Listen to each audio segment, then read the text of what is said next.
Ranchi cricket ടെസ്റ്റിൽ ഇംഗ്ലണ്ടിനെതിരെ India ജയത്തിനായി പൊരുതുന്നു. 7 wicket ശേഷിക്കെ 87 runs കൂടി വേണം ഇന്ത്യക്ക് ജയിക്കാൻ. രോഹിത് ശർമ്മ 55 റൺസ് എടുത്ത് പുറത്തായി. അനിൽ വാസുദേവ് സ്പോർട്സ് ഡെസ്കിൽ നിന്ന് ചേരുന്ന വിവരങ്ങളുമായി. അനിൽ, എന്താണ് കൂടുതൽ വിവരങ്ങൾ?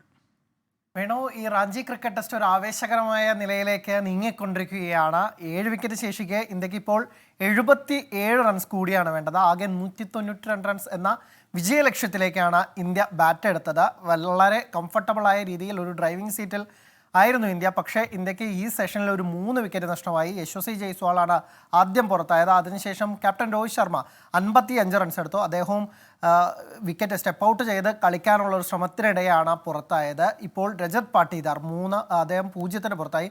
ഈ 6 ഇന്നിങ്സിനിടെ അദ്ദേഹത്തിൻ്റെ ഒരു മോശം ഫോം തുടരുകയാണ്. ഈ 6 ഇന്നിങ്സിനിടെ വീണ്ടും ഒരു പരാജയം നേരിടുന്ന ഒരു ഇന്നിങ്സാണ് കളിച്ചത്. എന്തായാലും ഇപ്പോൾ രവീന്ദ്ര ജഡേജയും ശുഭ്മാൻ ഗില്ലുമാണ് ക്രീസിൽ. 7 വിക്കറ്റ് ശേഷിക്ക് ഇന്ത്യക്ക് 77 റൺസ് വേണം.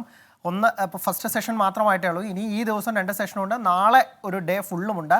അങ്ങനെ ദിവസം കിടക്കുന്നുണ്ട്. പക്ഷേ ഒരു ട്രിക്കി വിക്കറ്റാണ്. ഇന്ത്യ വളരെ കെയർഫുള്ളായി തന്നെയാണ് കളിക്കേണ്ടത്.